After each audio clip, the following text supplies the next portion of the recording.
Hello मेरे दोस्त पंकज प्रेरित करने वाले YouTube चैनल में आपका स्वागत है। मैं हर रोज आप लोगों के लिए प्रेरित करने वाले वीडियो लेकर आता हूं। आज मैं आप लोगों के लिए भागवत गीता की 20 बातें लेकर आया हूं जो आप लोगों को बहुत अच्छा लगने वाला है। वीडियो अच्छा लगे तो लाइक और सब्सक्राइब जरूर करें। इस वीडियो में हम उन 21 बातों के बारे में जानेंगे जो हमें श्री भागवत गीता से सीखने को मिलती है। इन 21 सीखों को मैं आपको एकदम सिंपल हिंदी, इंग्लिश, उर्दू जो शब्द मुझे मिलेगा उन शब्दों में आपको मैं समझाऊंगा। इसलिए अगले कुछ मिनट्स आपको मेरे एक एक शब्द को ध्यान से सुनना और समझना पड़ेगा। बिना समय बर्बाद किए बढ़ते हैं इतिहास के उस सबसे बड़े ज्ञान के खजाने की तरफ जो इस दुनिया के ही नहीं बल्कि इस सृष्टि के सबसे बड़े मोटिवेशनल स्पीकर श्री कृष्ण द्वारा दिया गया है और जिसको बड़ी आसानी से समझकर और आसानी से फॉलो करके कोई भी इंसान वो सब पा सकता है जो वो चाहता है। चाहे खुशी पाना हो, चाहे सफलता पानी हो, या चाहे मैनेजमेंट सीखना हो, या चाहे अपनी जिंदगी बेहतर बनानी हो,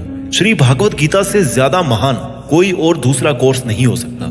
आइए शुरू करते हैं। मैं कोशिश करूंगा कि आपको सिंपल से सिंपल वर्ड्स में कैसे भी करके आपको इन 21 सीखों को अच्छी तरह से समझा पाऊं। सीख नंबर 1, इस दुनिया में कुछ भी अच्छा या बुरा बिना किसी कारण के नहीं होता। एक बार पुराने टाइम में एक गांव में एक गरीब औरत रहती थी। उसको जब बच्चा हुआ तो वो बिल्कुल स्वस्थ था, लेकिन एक बार किसी इंसिडेंट की वजह से उस बच्चे के हाथ की एक उंगली कट गई। वो औरत बहुत दुखी हुई कि मेरे बच्चे के साथ ही ऐसा होना था, और वो हमेशा भगवान को इस बात के लिए कोसती थी कि पता नहीं भगवान को मेरे से क्या दुश्मनी थी जो मेरे ही बच्चे की उंगली काट ली। समय बीतता गया। उस गांव में एक दिन साधु के वेश में एक मायावी राक्षस आया। वो राक्षस अपनी शक्तियां बढ़ाने के लिए बहुत सारे बच्चों की बलि चढ़ाना चाहता था। उसने इस बच्चे को भी किडनैप कर लिया, लेकिन जैसे ही वो उसकी बलि चढ़ाने लगा तो उसको अपने गुरु की शर्त याद आ गई कि जिस भी बच्चे की तुम बलि चढ़ाओ ना, उसके सभी अंग सही सलामत होने चाहिए। और उसको मजबूरी में उस बच्चे को जिंदा छोड़ना पड़ा। और उस दिन उसकी मां को यह रियलाइज हुआ, और जो कि इस वीडियो की हमारी सबसे पहली सीख भी है, कि इस दुनिया में जो कुछ भी होता है, चाहे वो अच्छा हो रहा है या चाहे वो बुरा हो रहा है, वो कभी भी बिना किसी कारण के नहीं होता। सीख नंबर 2, आप किसी भी कंडीशन में कर्म किए बिना और उसका फल पाए बिना नहीं रह सकते। ऐसा हो ही नहीं सकता कि इंसान का शरीर एक सेकंड के लिए भी बिना कर्म किए रह सके। ऐसा हो ही नहीं सकता कि इस सृष्टि का एक कण एक सेकंड के लिए भी बिना किसी कर्म के रह सके। कर्म करना हमारे जीवन का अभिन्न हिस्सा है। अगर हम सोते भी है ना, तो हमारा दिमाग नहीं सोता है। हम सपने देखते हैं, सांस लेते हैं। हमारे शरीर के हर अंग में करोड़ों सूक्ष्म कण अपना काम करने में लगे रहते हैं। हम कर्म करने से कभी नहीं बच सकते। और ऊपर से भगवान ये भी बोलते हैं कि हमें किसी कर्म में बंद करके नहीं रहना चाहिए। कंफ्यूज हो गए ना आप? देखिए, हम ना तो किसी भी पल कोई काम किए बिना रह सकते हैं और ना ही हमें कर्म में बंद करके रहना चाहिए। कहने का मतलब यह है कि हम जो भी करते हैं वो ये मान कर करें कि करने वाला मैं नहीं हूं, बल्कि करने वाला वो है, ऊपर वाला भगवान। मैं तो केवल एक कारण मात्र हूं उसको करने के लिए।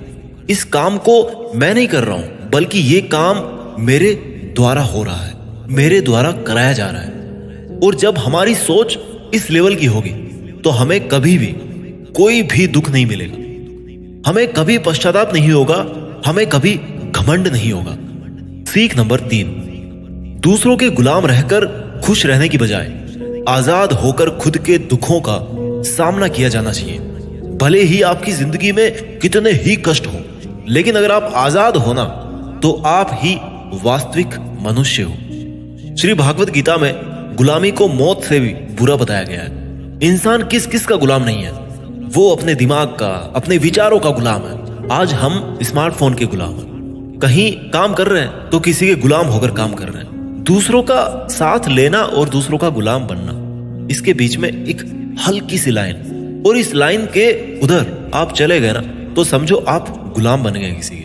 और वो लाइन है सेल्फ रेस्पेक्ट। जब तक इंसान अपनी सेल्फ रेस्पेक्ट बना करके कोई काम करता है, तब तक वो आजाद रहता है। लेकिन जब वो किसी के सामने इतना गिर जाता है कि उसकी सेल्फ रेस्पेक्ट खत्म होने लगती है, तो उसकी लाइफ समस्याओं से घिर जाती है और वो गुलाम बन जाता है। इसलिए दूसरों के गुलाम रहकर खुश होने से अच्छा है कि आजाद होकर खुद की समस्याओं का सामना किया जाए।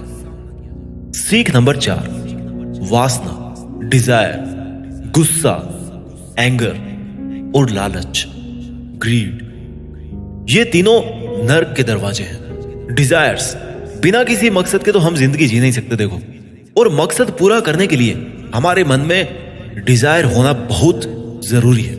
लेकिन जब वो मकसद केवल और केवल खुद तक ही सीमित होकर रह जाए और आपको इस बात से कोई फर्क ना पड़े कि आपकी डिजायर की वजह से सामने वाले का कितना नुकसान हो रहा है, तो फिर वो डिजायर ना बहुत दुख देने वाली बन जाती है, क्योंकि कभी ना कभी उसके गलत नतीजों का मुकाबला आपको करना पड़ेगा।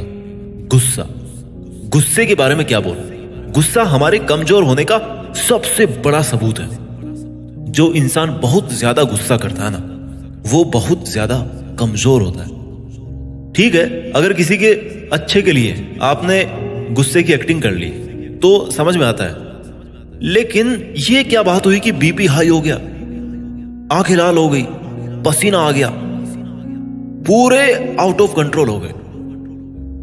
लालच, सोने की मुर्गी आपने सुनी होगी ना, कहानी थी एक सोने की मुर्गी वाली। जो मुर्गी एक दिन में एक सोने का अंडा देती थी, लेकिन एक दिन उसके मालिक ने अपने मन में लालच किया कि भैया ये अगर मुर्गी डेली अंडा दे रही है तो इसके पेट में पता नहीं कितने अंडे होंगे, और मैं डेली एक एक अंडा नहीं ले सकता, मैं आज ही इस मुर्गी का पेट काट करके पूरे अंडे बाहर निकाल लेता। और आखिर में क्या हुआ? मुर्गी मर गई। उसको अगले दिन से कुछ नहीं मिला। जितना उसको मिल रहा था ना, उसके लालच की वजह से वो भी उसके हाथ से छिन गया। वासना, गुस्सा और लालच, डिजायर, एंगर एंड ग्रीड, ये तीनों नर्क के दरवाजे हैं। और मरने के बाद वाले नर्क की बात नहीं कर रहा मैं। नर्क समान जिंदगी जीना मरकर नर्क जाने से भी बुरा है। सीख नंबर 5, इंसान जब पैदा होता है ना तो वो नंगा आता है, और मरता है तब भी उसको ऐसे ही जला दिया जाता है। उसके साथ में कुछ नहीं जाता, वो कुछ नहीं लेकर जा पाता। जिंदगी में जो कुछ भी आपको यहां आने के बाद मिला है वो आपके आने से पहले किसी और का था, और जब आप यहां से चले जाओगे तो वो सब किसी और का हो जाएगा। जो पैसा आपके पास है ना आज, जो नाम आपके पास है, जिस पोजीशन पे आप, उस पोजीशन पे आपसे पहले कोई और था।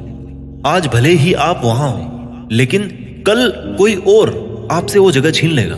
और यही सृष्टि का नियम है, और भागवत गीता की वो सबसे बड़ी सीख है जो आज हर एक पृथ्वीवासी को समझनी चाहिए। तो अगर बदलाव इस दुनिया का नियम है, तो फिर ऐसी कौन सी चीज है जो हमेशा रहती है? कोई तो चीज होगी जो हमेशा आपके जाने के बाद भी इस दुनिया में रहेगी, एंड दैट इज इंसानियत। सबसे पहले एक अच्छा इंसान बनिए। हर एक मनुष्य उस परमात्मा का अंश है, और हमारे सीधे तार उस परमात्मा से जुड़े हुए हैं। हमारी आत्मा कभी गलत नहीं हो सकती, पर हम शरीर के सुखों के लिए गलत कामों में लग जाते हैं, और उनका नतीजा भी गलत होता है। खैर छोड़िए, आज हमारे पास जो कुछ भी है, चाहे हमारा प्यार हो, कोई रिश्ता हो, पैसा हो या नाम हो, वो हमसे एक ना एक दिन जरूर छिन जाएगा, जरूर दूर चला जाएगा। और यही इस सृष्टि का नियम है कि जो कल किसी और का था वो आज आपका है, लेकिन आज जो आपका है ना, वो आने वाले कल में किसी और का हो जाएगा। इस वीडियो की सीख नंबर 6 है, आज आप अपनी जिंदगी में जो कुछ भी हो वो केवल और केवल आपकी सोच की वजह से हो। आज कोई भी इंसान अगर किसी लेवल पर है ना, चाहे वो लेवल ऊपर हो नीचे हो, वो केवल और केवल उस बंदे की सोच की वजह से है। केवल और केवल वो आपके खुद के सेल्फ बिलीफ की वजह से है। अगर एक भिखारी भी अमीर बनना चाहता है ना, और अगर वो बनना चाहे तो वो अमीर बन सकता है। इस दुनिया के किसी माई के लाल में इतनी हिम्मत नहीं है कि उसको अमीर बनने से रोक सके। और अगर एक अमीर बर्बाद होना चाहता है, वो भी आसान है। अगर कोई क्रिकेट का भगवान है ना, तो वो केवल और केवल उसकी सोच की वजह से है। अगर कोई एथलीट किसी कंपटीशन में गोल्ड मेडल लेके आता है, तो वो केवल और केवल उसकी मजबूत थिंकिंग प्रोसेस की वजह से वो स्पोर्ट्स पर्सन गोल्ड मेडल लेके आता है। किसी भी काम को एक्चुअल में यानी कि फिजिकली कंप्लीट करने में बहुत टाइम लग सकता है, 10 साल लग सकते हैं, 50 साल लग सकते हैं, यहाँ तक कि अपनी पूरी उम्र निकल सकती है। लेकिन उतने साल तक अगर आप अपना मार्ग नहीं भटकते तो वो केवल और केवल आपकी सोच की वजह से है। अगर आपने अपने मन में किसी मंजिल को जीत लिया है तो उसको एक्चुअल में जीतना मात्र एक औपचारिकता रह जाती है।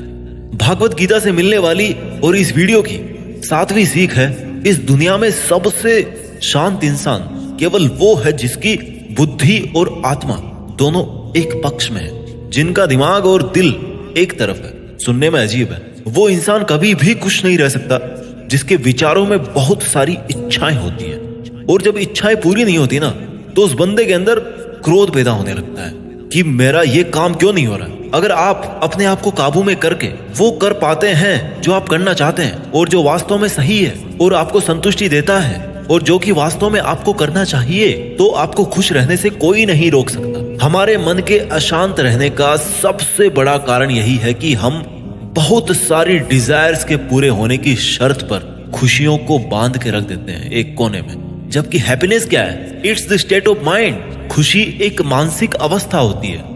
इसलिए ही कहा जाता है कि जो आपका मन करे वो कीजिए।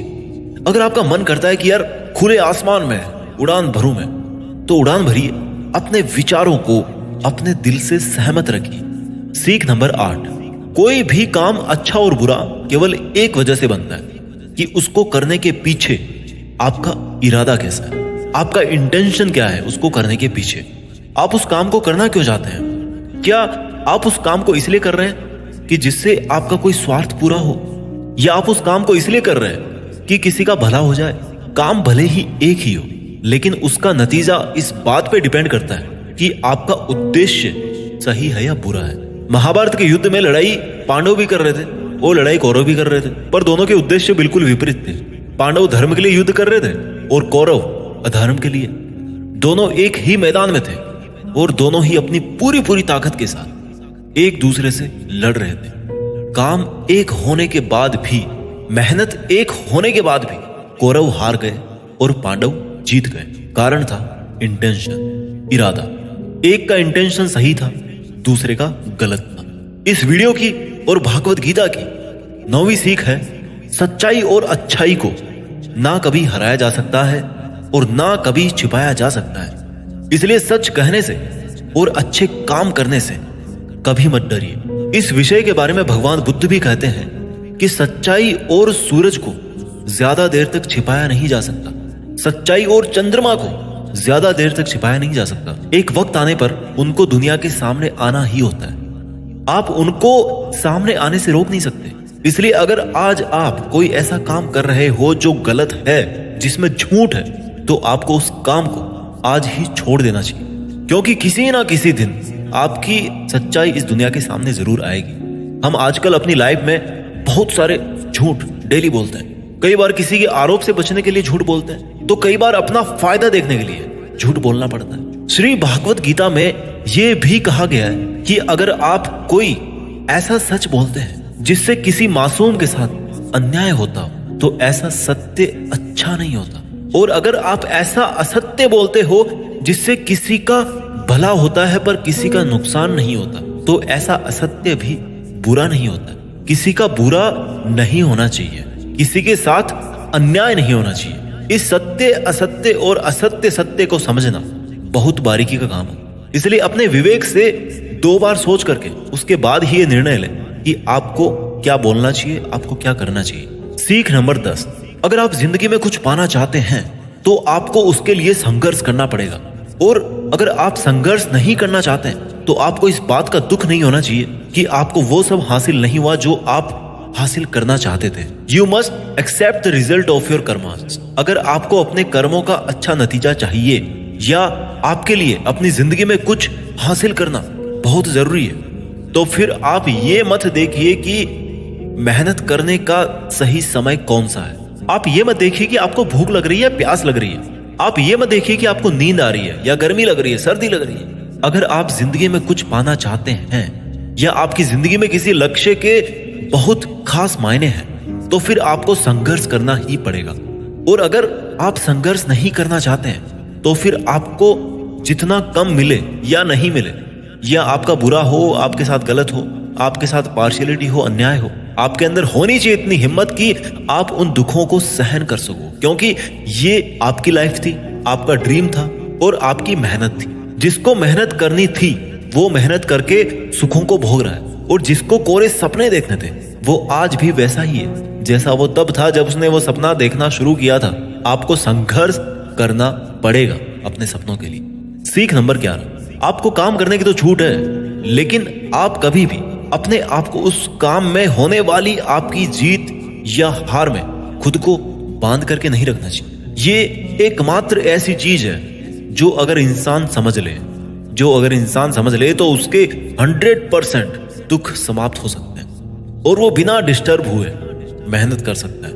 और ऐसी कोई मंजिल नहीं बचेगी इस दुनिया में जिसको वो फिर हासिल ना कर सके। और सबसे शानदार बात ये होगी कि बहुत कुछ अचीव करने के बाद भी आपको कभी घमंड नहीं होगा। आपका कभी भी किसी काम को करने का ये उद्देश्य नहीं होना चाहिए कि अगर मैं ये काम कर दूंगा तो मुझे ये फल मिलेगा। अक्सर ये होता है कि हम मेहनत तो करते हैं लेकिन उस मेहनत से ज्यादा हमारे मन में डिजायर्स होती है और हम हर वक्त ये सोचते रहते हैं कि यार मैं इतनी मेहनत कर रहा हूं तो मेरे को सक्सेस क्यों नहीं मिलेगी, मेरे को मिलनी चाहिए सक्सेस, मैं डिजर्व करता हूं। और हमारी एक्सपेक्टेशंस इतनी हाई हो जाती है जितनी हमारी मेहनत होनी चाहिए। लेकिन अगर आप अपने काम में सफल नहीं हो पाते तो एक बात आपको जरूर याद रखनी चाहिए कि अगर आप इस काम में सफल नहीं हुए तो कोई और इस काम में जरूर सफल हुआ होगा, क्योंकि उसने आपसे ज्यादा मेहनत करी ऑब्वियसली। और अगर वो सफलता उसको ना मिलकर आपको मिल जाती तो उसके साथ में अन्याय होता, कहीं ना कहीं अन्याय होता, क्योंकि उसने आपसे ज्यादा मेहनत करी, क्योंकि उसके कर्म आपसे ज्यादा संघर्षशील रहे हैं। और जिस दिन आपका कर्म सबसे ज्यादा संघर्षशील बन जाएगा ना, उस दिन सफलता आपकी भी हो जाएगी, इसमें कोई डाउट नहीं। लेकिन श्री भागवत गीता में श्री कृष्ण रिजल्ट के बारे में सोचने से तो क्लियर मना करते हैं कि अर्जुन तू चाहे ये लड़ाई जीते या हारे, तू आएगा मेरे पास ही। ना तो ये है कि तू जीत करके कहीं और चला जाएगा और ना ही ये है कि तू हार करके कहीं और चला जाएगा। जैसा सब पहले था वैसा बाद में भी होगा। इसलिए तू उठ और इस युद्ध के परिणाम के बारे में सोचे बिना ये समझ कर लड़ाई कर कि ये लड़ाई तू नहीं बल्कि मैं यानी कि खुद स्वयं श्री कृष्ण कर रहा हूं। और फिर जो भी परिणाम आए इस लड़ाई का कि अर्जुन को केवल लड़ाई लड़नी थी वो लड़ा और श्री कृष्ण का काम परिणाम देना था, उन्होंने दिया। श्री कृष्ण ने कहा है कि हे अर्जुन तू तो केवल एक जरिया है उस काम को करने का, तू तो केवल एक छोटी सी वजह है उस काम की, पर वास्तव में तो मैं कृष्ण ही कर रहा हूं उस काम को। दोस्तों आप केवल अपनी मेहनत पर ध्यान दीजिए। कोई आपको लूजर कहे या आपको फेलियर कहे, आपका काम है केवल काम करना, अपना काम करते रहें। सीख नंबर 12, इस दुनिया में हम सब अपने आप को बेहतर बनाने के लिए आए हैं, कुछ बेहतर सीखने के लिए आए हैं। और जो ऐसा नहीं कर रहा ना वो हर दिन मर रहा है। इंसान का नाश दो तरह से होता है, एक तो जब उसका शरीर बूढ़ा हो जाए और रगों में खून दौड़ना बंद हो जाए और दिल काम करना बंद कर दे तो उसकी मौत हो जाती है, जिसको हम सब जानते हैं, ठीक है। और दूसरी मौत कब होती है इंसान की, दूसरा नाश कब होता है, जब वो अपने मन से हार जाता है और अपने मन में ये बिठा लेता है कि इस काम को मैं नहीं कर सकता। जब इंसान अपने आप को समस्याओं के सामने इंफीरियर समझने लगता है ना कि ये मेरी समस्या है, मेरे से बहुत बड़ी है, मैं इनको नहीं कर सकता, और जब इंसान की हिम्मत मरती है तो इंसान भी जिंदा लाश की तरह हो जाता है। इसलिए श्री भागवत गीता में कहा गया है कि हमारी आत्मा हर जन्म में अपने आप को बेहतर बनाती हुई अपनी यात्रा पे आगे बढ़ती रहती है, और जब उसका एक लेवल आता है तो वो परमात्मा से मिल जाती है वापस, और फिर शरीर को वापस धारण नहीं करती। हमारी जो उत्पत्ति है ना वो अगर उस परम पिता से हुई है जिसको हम भगवान कहते हैं या अल्लाह कहते हैं या जो कुछ भी कहते हैं, धर्म आपके अलग हो सकते हैं, बट ये सोचिए अगर आपको बनाने वाला वो है, अगर वो इतना मजबूत है तो आप कमजोर कैसे हो सकते हैं। इसलिए हमें कभी भी अपने मन से हार नहीं माननी चाहिए। श्री भागवत गीता की और इस वीडियो की 13वीं सीख है कि इस दुनिया में सबसे ज्यादा हिम्मत वाले और सबसे ज्यादा ताकत वाले वो लोग हैं जो माफ करना जानते हैं। एक बार जरा सोच करके देखिए कि भगवान को कौन सी चीज भगवान बनाती है। श्री भागवत गीता में श्री कृष्ण ने कहा है कि चाहे कोई कितना ही पापी इंसान हो, अगर वो भी अपने बुरे कर्म को छोड़कर अच्छे कर्म करना शुरू कर दे तो उसको वो अपना लेते हैं। यानी कि भगवान इस पूरी सृष्टि के मालिक होकर भी इतने नेक दिल हैं उनके दिल में सबके लिए जगह है, उनके लिए सब समान है। माफ करना महान व्यक्तित्व की निशानी होती है, क्योंकि माफ वही कर सकता है जो किसी ना किसी रूप में या किसी ना किसी नजरिए में सामने वाले से बड़ा हो, चाहे वो उम्र में बड़ा हो, या चाहे वो अच्छे काम करके बड़ा बना हो, या चाहे बहुत सारे पैसे कमा के बड़ा बना हो। किसी की गलती पर नाराज होना या उस पर गुस्सा करना बहुत आसान काम है, कोई भी कर सकता है, लेकिन हिम्मत वाले लोग ही गलती करने वाले को माफ करके एक और मौका दे सकते हैं। सीख नंबर 14, इस दुनिया में जब भी कोई इंसान महान बनकर कुछ करता है ना, तो बाकी की दुनिया भी वैसा ही करती है। आजकल हम देखते हैं कि जब कोई फिल्मी हीरो ऐसी नई हेयर स्टाइल के साथ में आता है किसी मूवी में ना, या किसी एक अलग नए डांस स्टेप के साथ आ गया, तो वो ट्रेंडिंग में आ जाती है ना, हर कोई उसकी कॉपी करता है, ट्रेंड बन जाता है वो। ताजुब की बात ये है कि ये देखिए कि ये बात श्री कृष्ण ने महाभारत में कही थी, जो कितने ही हजारों साल पुरानी बात है, कि हे अर्जुन, अगर तू लड़ाई नहीं करेगा तो हर कोई तेरी बुराई करेगा और तेरे वंश को गालियां देगा कि अर्जुन कितना कायर था। लेकिन अगर तू अपना युद्ध करके जीत जाएगा तो इससे आगे आने वाली जो दुनिया होगी ना, उसमें तू एक एग्जाम्पल सेट करे, और वो एग्जाम्पल ये होगा कि धर्म की अधर्म पर जीत हो ही जाती है। और अर्जुन, जो तू करेगा उसकी बहुत बड़ाई होगी, और तेरी आने वाली पीढ़ियां भी ना वो फिर तेरी तरह ही करेगी। भगवान श्री कृष्ण के इस वाक्य में एक और गहरा अर्थ छिपा हुआ है कि अगर आप आज अपनी जिंदगी में किसी ऐसे लेवल पे हो जिस लेवल पे जाना एक सामान्य इंसान के लिए आसान बात नहीं होती, तो आपको अपनी हाई पोजीशन से इस दुनिया में ऐसे एग्जाम्पल्स सेट करने चाहिए जिनसे सब लोगों की भलाई हो और सबको सही रास्ता दिखे। सीख नंबर 15, आपकी जिंदगी केवल तब बदलती है जब आप अपने सोचने का तरीका बदलते हैं। जब आप एक अलग तरीके से सोचते हैं, जब आप एक अलग तरीके से सोचते हैं, उन सब चीजों को देखते हैं जो आज आपके पास में है। केवल आपका खुद को अलग देखने और अलग सोचने का तरीका ही आपको इस दुनिया में सबसे अलग बना सकता है। हम सब अपनी लाइफ में बहुत कुछ करना चाहते हैं। हम सब सपने देखते हैं कि मेरे पास करोड़ों रुपए हों, है ना? हम सब देखते हैं मेरे पास एक शानदार बड़ी सी कार होनी चाहिए, मेरे पास बहुत ही प्रॉफिट वाले बिजनेस होने चाहिए। ऐसा सोचना बहुत अच्छी बात है, सोचिए, हर किसी को हक है सोचने। अगर आप एक अच्छी कल्पना कर सकते हैं तो ये एक बहुत बड़ा सबूत है इस बात का कि आप जिंदा हैं और अपनी जिंदगी जी रहे हैं। आपको अपने बड़े बड़े सपनों के साथ में अपना सोचने का तरीका भी बदलना पड़ेगा। अगर आपको वो सब हासिल करना है जिनको आज तक आप हासिल नहीं कर पाए, तो आपको ऐसा कुछ करना पड़ेगा जो आज तक आप नहीं कर पाए, और आप वही सोचते रहेंगे और वही करते रहेंगे जैसा आप आज तक करते आए, तो आपको इस बार भी वही मिलेगा जैसा आपको आज तक मिलता आया। शब्दों में मत फंसिए, भावनाएं समझिए। कुछ अलग पाने के लिए कुछ अलग करना पड़ता है। अपने सोचने का अलग नजरिया, आपका अपनी परिस्थितियों को देखने का अलग नजरिया और अपने काम करने का एक अलग यूनिक तरीका ही आपको एक अलग यूनिक और महान इंसान बना सकता है। भागवत गीता की और इस वीडियो की 16वीं सीख है कि हमें लगता है कि मन को गुलाम बनाना मुश्किल है, लेकिन भगवान श्री कृष्ण कहते हैं कि इस दुनिया में ऐसा कुछ भी असंभव नहीं है, और हम अपने दिमाग को, अपने विचारों को और अपने आप को खुद के वश में कर सकते हैं, बशर्ते अगर हम ऐसा करना चाहें तो, और अगर इसका अभ्यास करें तो। जब श्री कृष्ण अर्जुन को कहते हैं कि हे अर्जुन, तुझे अपने मन को काबू में रखकर अभी केवल और केवल अपने युद्ध पर ध्यान देना चाहिए, तो अर्जुन क्रॉस क्वेश्चन करते हैं कि हे कृष्ण, आपने कह तो दिया कि ये मन हर बीमारी की और हर दुख की जड़ है, पर ऐसा तो हो ही नहीं सकता कि इंसान अपने मन को पूरी तरह से अपने काबू में कर ले। तो फिर ऐसा कौन सा तरीका है जिससे मैं इस मन को काबू में कर सकूं? और भगवान कृष्ण जवाब में कहते हैं कि दुनिया में ऐसा कोई काम नहीं है जिसको इंसान नहीं कर सकता।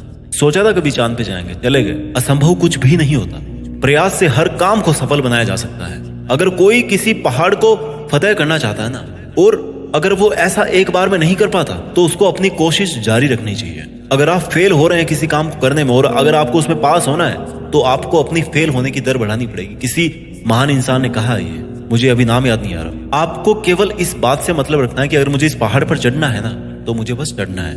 आपको इस बात से मतलब नहीं रखना कि आपको 100 बार प्रैक्टिस करनी पड़े या 1000 बार चांस आपको लेना पड़े। आपको चढ़ना है मतलब चढ़ना है। और जब आप प्रैक्टिस करेंगे तो ये मन का जो विचारों वाला पहाड़ है ना, उसको भी आप अपने घुटनों तले ला देंगे। श्री कृष्ण कहते हैं कि अभ्यास से सब संभव है, अब चाहे वो कोई काम हो या फिर मन को काबू में करना हो। सीख नंबर 17, इस दुनिया में हर वो चीज जिसकी शुरुआत होती है उसका कभी ना कभी अंत जरूर होता है, और जब किसी भी चीज का अंत होता है तो ठीक वहीं पर एक नई शुरुआत भी होती है। और ये चक्र ऐसे ही कई अनंत सदियों तक चलता रहता है, और ऐसे ही चलता आया है और आगे भी ऐसे ही चलता रहेगा। जब तक ये कायनात रहेगी तब तक ये चक्र ऐसे ही चलता रहेगा। चक्र होती ही ऐसी चीज है जो कभी खत्म नहीं होती। This is never ending loop. आज आप बहुत खुश हो, कल आप थोड़े ठीक रहोगे, उसके बाद थोड़ा दुख आपको मिलना शुरू हो जाएगा, और 3 दिन के बाद में आप पूरी तरह से दुखी हो जाओगे। फिर कहीं से थोड़ी सी उम्मीद की किरण आएगी आपके पास में, और आपको बेहतर महसूस होने लगेगा, और आपको ये लगने लगेगा कि आपका अच्छा वक्त आ रहा है और आपको सुख मिल रहा है। एक समय आने पर आपका वो प्लेजर भी पीक पर होगा, लेकिन दोस्त वहां पर भी आप कुछ पल के लिए रुकेंगे। पहाड़ की चोटी पर जाने के बाद में वहां से केवल नीचे आने का ही रास्ता बचता है, और आपके सुख कम होने लग जाएंगे। This is never ending loop. फिर आप नीचे आएंगे, फिर आप ऊपर चढ़ेंगे। हर वो चीज जिसकी शुरुआत होती है उसका अंत होना निश्चित है, चाहे वो हमारा शरीर ही क्यों ना। और हर वो चीज जिसका अंत होता है उसकी कभी ना कभी शुरुआत जरूर होती है, चाहे उसको उम्मीद ही क्यों ना कहते हैं। जो दुख के लम्हे या जो सुख के लम्हे आप आज जी रहे हो ना, वो मैथमेटिक्स के कांस्टेंट नहीं है, बल्कि वेरिएबल्स हैं। उनका कैरेक्टर है वेरी करना, बदलना, और वो अपना गुण नहीं छोड़ते। इसलिए सुख और दुख की फीलिंग वाले चक्कर में मत फंसना, और हमेशा शांत रहने की कोशिश कीजिए, चाहे कितना ही सुख हो या कितना ही दुख हो। इस वीडियो की और भागवत गीता की 18वीं सीख है कि हमारे शरीर से बड़ी हमारी इंद्रियां होती है, हमारी इंद्रियों से बड़े हमारे विचार होते हैं, हमारे विचारों से बड़ी हमारी बुद्धिमानी होती है, और जो बुद्धिमानों से भी ऊपर हो, जो हमारी बुद्धि से भी ऊपर हो, उसको कहते हैं आत्मा। ये सीख थोड़ी स्पिरिचुअल लगती है, लेकिन मैं आपको इस तरीके से समझाने की कोशिश करूंगा कि आपको ये समझ में आए और आपकी आज की लाइफ पर आप इसको अप्लाई कर सको। श्री कृष्ण भागवत गीता में कहते हैं कि हमारा शरीर तो सबसे नीचा है। जो केवल अपने शरीर के बारे में और उसके प्लेजर्स के बारे में सोचता है ना, उसका लेवल सबसे नीचे रहता है। उससे ऊपर उठकर कोई इंसान अपने विचारों में जीता है तो वहां से चांसेस होते हैं कि वो कुछ ऐसा भी सोचे जिससे उसकी जिंदगी पूरी तरह से बदल जाए, वो कुछ बड़ा काम कर जाए। और जो विचारों से भी ऊपर उठ करके इंटेलिजेंस वाले लेवल में आता है, तो वो अपनी इंटेलिजेंस से अपने थॉट्स, अपनी डिजायर्स और अपनी बॉडी, इन तीनों को कंट्रोल में कर सकता है। और जो स्पिरिचुअल लेवल पे आ जाता है ना, जैसा कि श्री कृष्ण बोलते हैं कि कर्म तो कर लीजिए, लेकिन ये सोच करके मत कीजिए कि मैं कर रहा हूं, ये सोचिए कि भगवान कर रहे हैं। तो अगर आप ऐसा सोचोगे, इस लेवल पे अगर आप सोचोगे, तो आप इंटेलिजेंस के लेवल से भी ऊपर चले जाते हैं। सीख नंबर 19, खुश रहना या दुखी रहना आपकी खुद की मानसिक अवस्था है, और इसका बाहरी दुनिया से कोई लेना देना नहीं है। बीइंग हैप्पी और being sad, these both are your choice. ये खुशी और दुख, जैसे मान लो कि ये 2 कुएं हैं, और अब आपकी मर्जी है कि आप कौन से कुएं में रहना चाहते हैं। अगर आप खुशी वाले कुएं में हो ना, तो कोई कितना ही वहां से आपको निकालने की कोशिश करे, आपको दुखी करने की कोशिश करे, पर ये आप पर निर्भर है कि आप उस खुशी वाले कुएं से बाहर निकलना चाहते हो या नहीं। Same thing also applies on sadness. अगर आप दुख वाले कुएं में नीची गर्दन करके मान के बैठे हो कि आपको तो दुखी ही रहना है, तो इस दुनिया का सबसे बड़ा मोटिवेटर भी आपको हैप्पीनेस नहीं दे सकता। खुश रहना या दुखी रहना दोनों आपकी चॉइसेस है। आप जैसा रहना चाहते हैं वो आपकी मर्जी है। सीख नंबर 20, इस दुनिया में हमारा सबसे बड़ा शत्रु हमारा मन है। अगर हम उसको वश में नहीं रख पाते हैं तो एक बार जरा सोचिए कि हर इंसान मेहनत क्यों नहीं कर पाता, हर इंसान खुश क्यों नहीं रह पाता, हर इंसान सक्सेस हासिल क्यों नहीं कर पाता, क्योंकि हर कोई अपने मन को काबू में नहीं रख पाता। ये मन हमारा सबसे बड़ा शत्रु है। अगर ये हमारे काबू से बाहर निकल जाए तो ये एक ऐसी चिड़िया है जिसको पकड़ने में अच्छों के पसीने निकल जाते हैं। अगर हम चाहे तो हमारे मन को हम अपने सबसे बड़े मित्र में बदल सकते हैं। हम अपने मन को काबू में करके उन सब कामों को बेहतर ढंग से कर सकते हैं जिनको करने में हमें मजा नहीं आता, लेकिन जिनको करना हमारे लिए जरूरी होता है। जी हाँ, मैं बात कर रहा हूँ सेल्फ डिसिप्लिन। अगर हम सेल्फ डिसिप्लिन रहते हैं तो हमारे लिए इस दुनिया में कुछ भी पाना मुमकिन है। इस वीडियो की आखिरी और 21वीं सीख है कि लाइफ ना तो पास्ट में है और ना ही फ्यूचर में है। अगर लाइफ है ना, तो वो केवल वर्तमान में है। हम पास्ट को याद तो कर सकते हैं और उसमें किए गए कर्मों के फल को भुगत तो सकते हैं। इवन आज की डेट में भी जो काम हम कर रहे हैं, कभी फल स्वरूप हमारे भविष्य में हमारे सामने वो खड़े होंगे। इसलिए हमारा उद्देश्य होना चाहिए कि हम आज अपने वर्तमान में अपने काम में मन लगाएं, क्योंकि जो भी काम आज हम करते हैं वो एक बीज की तरह होता है। और ये जो कर्म का बीज है ना, वो पनपता जरूर है, अब डिपेंड करता है कि वो बीज कैसा है। उसी हिसाब से कभी कभी जल्दी और कभी कभी थोड़ा लेट उसका पेड़ जरूर बड़ा होता है, लेकिन बीज से पेड़ जरूर बनता है। नाम से कोई इंसान अच्छा या बुरा नहीं होता, बल्कि उसके काम से होता है। उसके कर्म ही उसको अच्छा और बुरा बनाते हैं। और क्योंकि इंसान की पहचान नाम से ज्यादा उसके काम से होती है, इसलिए इंसान को हमेशा बड़े काम करना चाहिए। उम्मीद है कि आपको ये वीडियो पसंद आया होगा और आपकी जिंदगी को बेहतर बनाने में इसकी थोड़ी बहुत भूमिका तो जरूर रहेगी। मेहनत करते रहिए और आगे बढ़ते रहिए, और एक समय बाद देश में अपना ही नहीं बल्कि दुनिया में देश का नाम भी कीजिए। जय हिंद, वंदे मातरम।